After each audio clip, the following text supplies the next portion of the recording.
Welcome to Heartspeak Podcast, episode 167, Protecting Our Energy. Well, hello there, wherever you are in the world, you are welcome. Thank you for letting me be part of your life. I hope you enjoyed that solar eclipse in Sagittarius.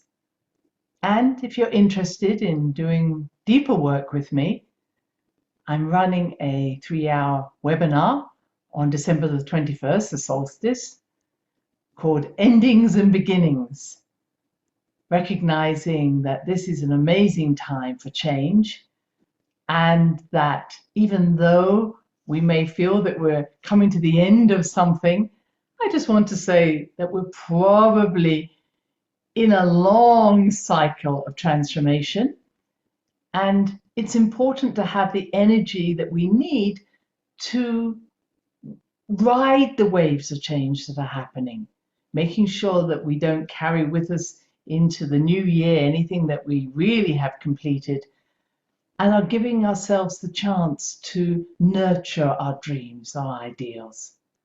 So during this seminar, I'll be offering meditations and sharings and teachings, and we hope to see you there.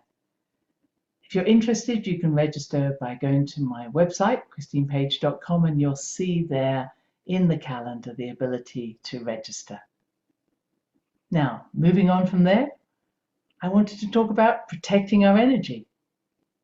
Why am I talking about this?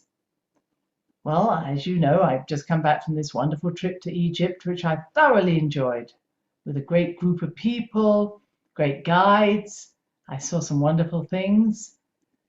And I was aware that my body was needing to perhaps just be a little bit more alert to the energies around me than I had been before. I've traveled around the world and never felt quite that I had to be more mindful than I was there in Egypt. Now, this was nothing to do with Egypt itself. We were well looked after, well protected. But I think a lot of the tension around me as we were traveling, and perhaps some of the energy of what was happening in that part of the world. And it reminded me that my body, especially my guts, were constantly alert. My solar plexus was alert to things. And I wonder whether you also have parts of your body that will be the signals, the messengers. There will be the red flashing light that goes off when perhaps you're just needing to be a little bit more careful.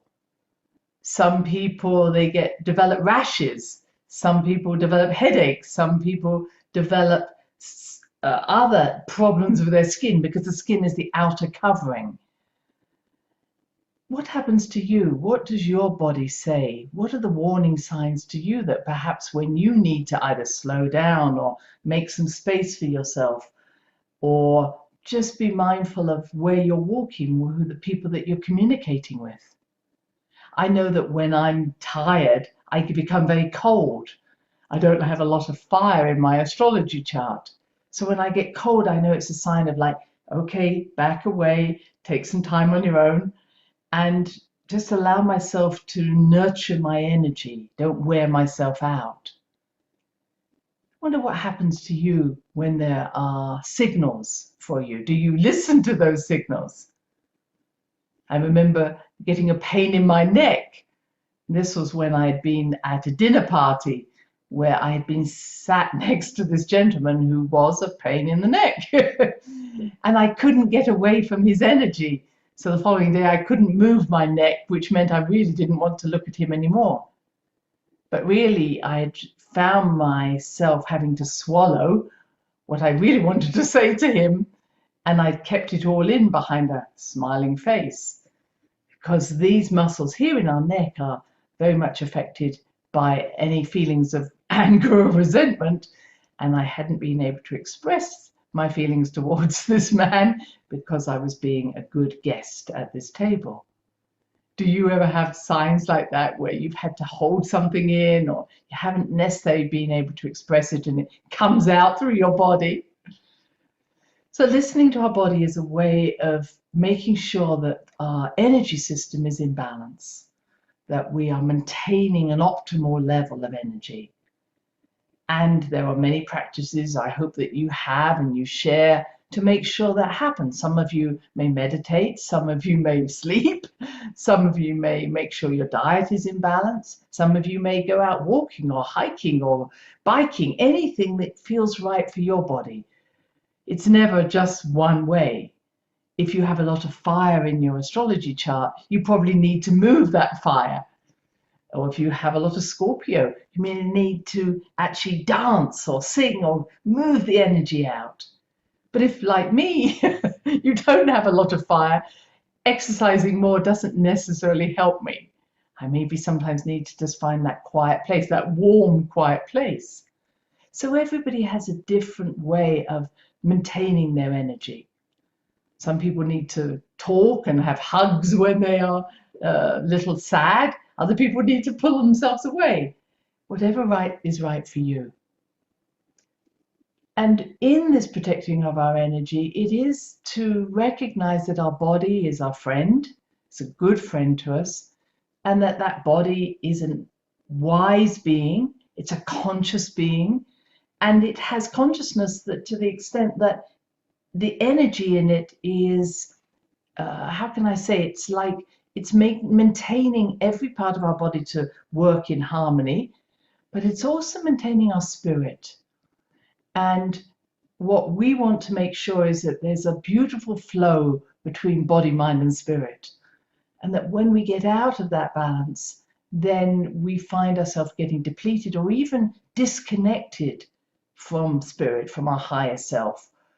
And what's really important is we keep that flow happening. Now, what can get in the way, of course, can be beliefs and emotions, as always. And what I wanted to speak about is where can we lose energy?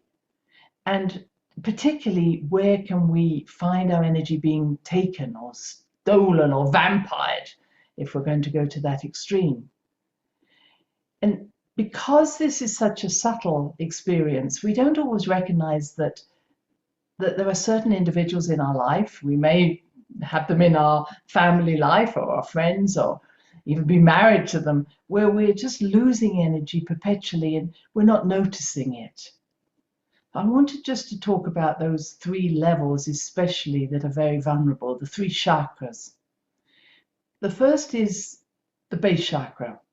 Now, if we are connected to our root chakra, which is 9 feet under our feet or 3 meters under our feet, then we are less reliant on our base chakra to provide security, safety, nurturing. We are nurtured and secure by rooting into Mother Earth. That makes us not be reliant on our base chakra. But if we're not so rooted, our base chakra becomes our primary site of safety and security. And so anything that threatens that can make us lose energy, make us become vulnerable. And we use the word fear. Fear is a sense of something that is a survival instinct could be taken away from me. So that if someone in my life creates fear in me by saying, if you don't do what I say, I will hurt you, I will abandon you, I reject you, then I may find that I'm losing my energy to this person or even sacrificing my energy to this person just to survive, just to stay safe, to be part of a tribe, to not be abandoned. And sadly, this is a situation for many people who are in domestic violence, children who are in abusive relationships, anybody who is in a fear-based society can find themselves giving away their energy at that base chakra, which is very, very scary and frightening. There are ways in which, of course, we want to make sure that that never happens. And one way, which is a more esoteric way I appreciate, is to make sure that our children feel secure in the base chakra, in the root chakra, so they're not reliant on their security just through that base chakra. So this is why in many tribes they would plant the placenta in the earth from the baby, plant a tree on top of this and say, this is your mother, this is your security. So it's almost planting the child into the earth from the start. The more our children, ourselves can feel that rootedness, the stronger we are in ourselves. It also helps sometimes to imagine that you have a guardian of your body, a guardian or strong being that will be there for you. This is a little bit like having an altered ego, but sometimes I will imagine a warrior that runs alongside me when I'm in a place where I don't feel quite so secure. Sometimes we can imagine an animal that is very secure and strong. And just by imagining that strength, even if it isn't what you feel, literally your psyche starts to change. Your energy system starts to change. And I think for a child to just feel that they have a strong archetype to support them is really important. For a child within us, to know that there's a piece of us that is strong. When I was with Sekhmet in Egypt, that is definitely a strong energy that allows me to feel that I have my feet firmly on this earth and that I have an inner strength, a sense of belonging to myself as well as to my inner and outer communities. Now, the next level that we can have problems is at that solar plexus. The solar plexus is this place where, when it's in total balance and maintenance, it says, I am okay. I don't need your approval. I'm not bothered by your criticism. I'm confident. But the solar plexus is very vulnerable to vampires. And sadly, these vampires are in our lives, and we might be vampiring other people.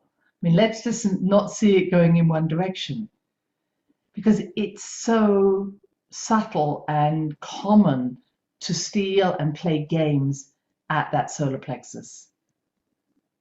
This is what the Celestine prophecy spoke about, the game playing, whether I can make you feel like a victim or guilt, or whether I can judge you. All of those actions at the solar plexus, when I see your vulnerability, will allow me to steal your energy and you to feel more vulnerable. And it happens. And the reason I'm talking about this today is because it feels that it's more widespread than ever.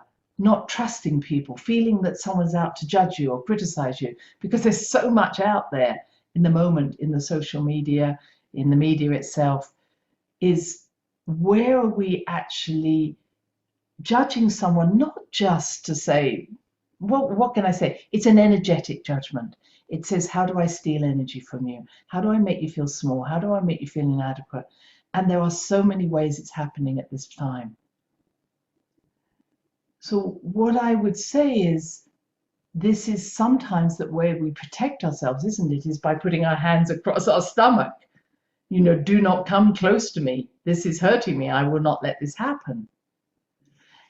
Other times, we find that we didn't even notice that this person was stealing energy. And I remember a time where somebody who I would have said was a very loving friend, but she had a tendency to send little spikes, little arrows at me, and would say these little comments like, oh, it's typical of you, you're very sensitive, or typical of you, you actually, what would you say, you're not very spiritual, or whatever. I'm trying to think of the comments. But it would be little snipes at me. And it would be really digging into my own vulnerabilities about myself, my feeling of lack of self-worth. And it would almost be like I was carrying on my forehead, hit me here, this is where it hurts. And it took me some while, because I wanted to convince myself that this person was a nice person, this person liked me, or this person wanted the best for me. And because I, like probably many of you, always was trying to improve myself, believing that I wasn't good enough, that I needed to constantly be readjusting who I was. And I know many of you are doing that it couldn't be that she was wrong. It had to be that something I was doing was wrong. Does that relate to any of you? And so it wasn't until someone said, well, why don't you ask her to repeat what it is that she's just said? And this is a wonderful ploy, because once I actually took the time to listen to what she was saying, I would pretend that I hadn't heard it and would say, I'm sorry, could you repeat what you've just said? And she didn't want to repeat what she just said because she knew that the comment she made was not a good comment. She had tried to send these little stabbing arrows at me so that she could steal my energy without me actually coming back and asking her to be accountable for it.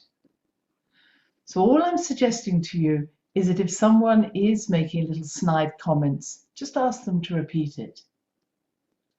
Second thing would be to really be mindful of saying to yourself, is this person being respectful? And I use respect rather than do they like me or not. I don't care if they like me, but you will respect me.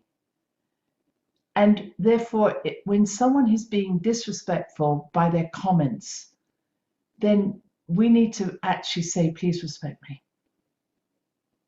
And sometimes what they're saying is we're the one that's in the wrong. And that allows us to say, well, actually, is what I'm saying in a way that is abusive, or is it the truth? And I think at this time we have so many abusive statements happening, which are stealing energy, calling people names.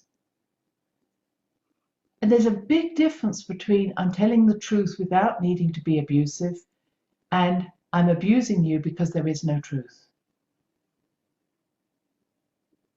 If we need to abuse someone, it means that we actually don't have anything else to back that up. If we need to call someone names, there is nothing else. I can tell the truth and I can do it without being abusive. And so that need to judge or abuse someone with your comments or our thoughts even are a way of stealing energy. And now there's a time to say, if that is the first step you take, which is to be abusive, then I know your truth is not one that I need to listen to. That is a way of protecting ourselves. Please respect me. I'm sorry, but this is not a respectful way of having a correspondence, having a relationship. And the final thing I'm going to say about the solar plexus is the person who charms you. Now, they may charm you sexually, which is going back to the base chakra, almost like, hey, hi, I really fancy you, you're a wonderful person, which may be true. But the fact is, that is something that you need to say, well, yes, I am a beautiful person, but I'm not going to be deluded into thinking that I therefore need to meet your needs. At the solar plexus, it can be, oh, I've heard such wonderful things about you. I just think you're the best. I feel so good when I'm around you. That's a time where, if I'm honest, I get the cross and the garlic out and I move that person out of my life. Now, especially if they were coming to me as a patient in the past. Because when someone heightens me and puts me on a pedestal, I know that within a very few sessions, I'm going to fall off that pedestal. And they're going to say, oh, I expected so much of you. Don't worry that you couldn't meet my expectations. Expectations are at the level of solar plexus. When you hear those words, run a mile. Because they're always going to be that at that point, they're like lifting you up. They're going to drop you down and steal your energy in the meantime. So just be aware that when someone says, oh, I think you're my soulmate. Oh, I think we were meant to be together. Oh, I think it's the karma. Get that cross and garlic out. Because you may be an old relative of this individual from another life. You may have met them. You may have been in a partnership in another life. But what you forget is what happened at the end of that partnership in that other life. In other words, they were not a nice person in that life. They're probably not a nice person in this life. I have met that quite a few times in different ways. Oh, we've been together before, or We're meant to be working together this life. It's, again, expectations.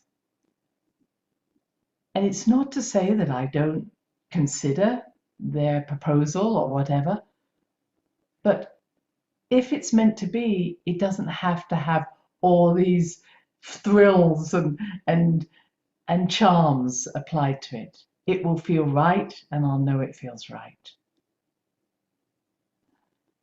Most importantly, however, this is a time where we are really again saying, when I love myself, I do not need to meet your needs, your opinions. I need to make sure that what is right for me will then be right for this relationship. But if this relationship is based on me pleasing you or me giving away my power, then it's not a relationship. And one of the things that you can do is imagine cutting that emotional tie and recognizing that if that emotional tie is no longer there, where we play a game, me being needy of you or you needing me, a codependent relationship, if that's no longer there, do we still have a relationship? If we do, that's great. If we don't, let's move on. And the last place that vampiring can take place is at the throat chakra. Someone again may charm you, say, oh, please give me your opinion. And as you're about to give your opinion, they don't listen, or they give theirs. Or they say something like, oh yeah, that was very good, but. So they lift you up and push you down. Oh, I thought you'd offer more than you are. These sorts of comments are very throat chakra. Someone who's always asking questions. Now, they ask the question not to hear from you, but to get you back into the conversation. So you might be saying, okay, I need to end this phone call, and they're saying, yes, but what are you doing tomorrow? They're engaging you, but they're not really listening to you. And that might just be another way of you saying, if you're really wanting to hear me, then be quiet and listen. If not, I think we finished this conversation. It's very common at the throat chakra to find that it's all about feeling that you're strangled by someone else's energy or someone else's thoughts, and you never get a word in edgeways. So how do we deal with vampires overall? One of the ways, as I say, is crossing your arms over your stomach. You may imagine that you have a mirror in front of you with a reflective surface towards the other person. Let all their energy go back to them.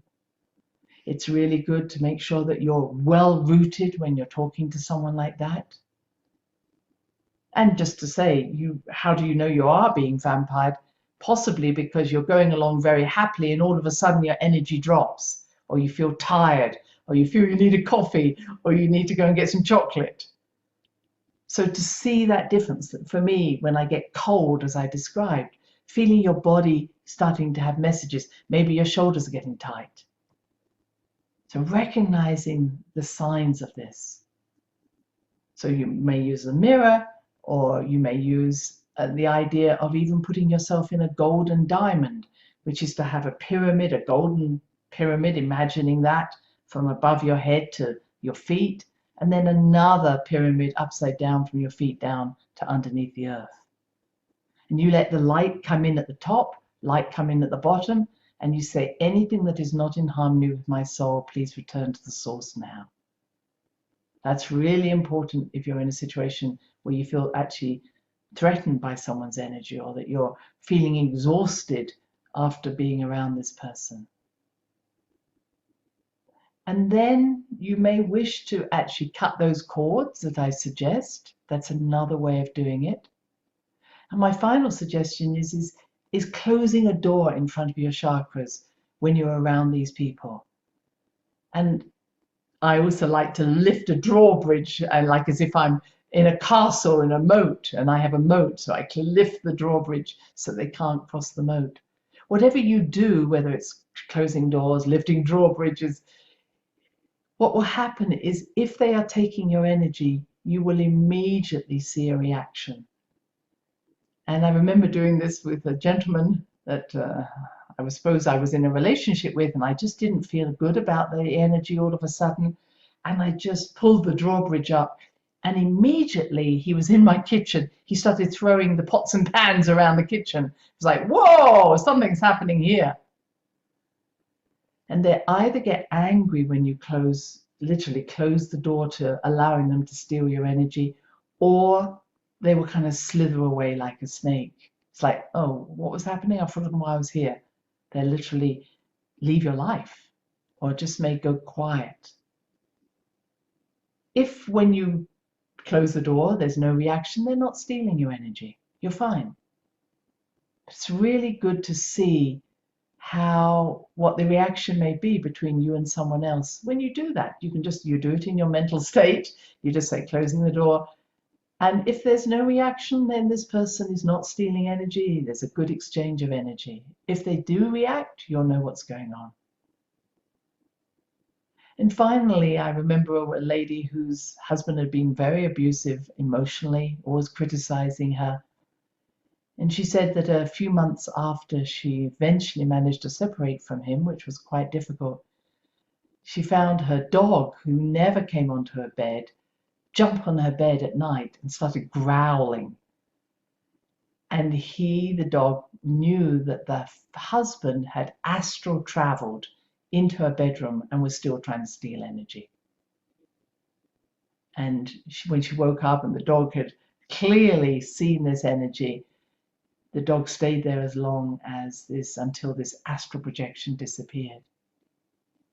So when we have shared fluids with someone else, in other words, if you've been in a sexual relationship with someone, they say that we still have a link there for 3 years after, or we create a link for 3 years. It doesn't have to be a sexual relationship we've had. Whenever we have a relationship, we create these bonds.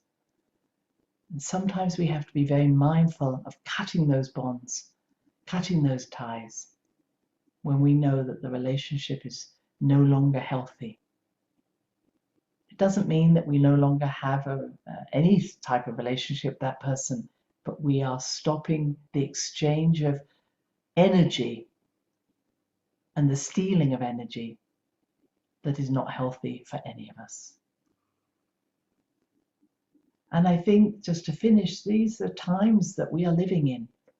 It doesn't matter if it's a personal relationship we're talking about, it might be a work relationship, but we also need to do it for those who we may see on the television or be connected to by social media.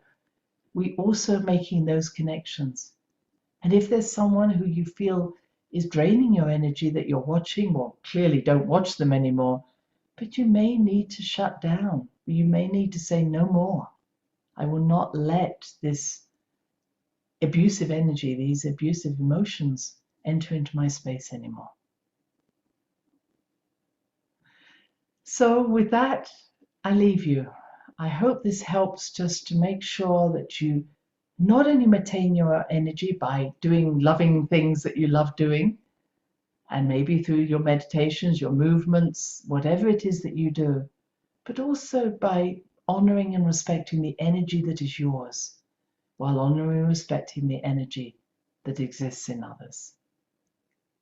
And with that, I send many blessings, and I'll see you next week. Bye-bye. Thanks for listening to the HeartSpeak podcast with Dr. Christine Page. Please check out all HeartSpeak episodes in the podcast archive section on www.christinepage.com. HeartSpeak is also available on iTunes, Spotify, Google Podcasts, Sticher Radio, and now playing on Amazon Music and iHeart Radio. You can also watch the archive podcast on Christine's channel, on YouTube, and now on Rumble. Connect with Christine on Instagram, LinkedIn, and Facebook, including her newest Facebook group, The Great Mother Calling. Do share with family, friends, colleagues. Join us next time for another edition of HeartSpeak.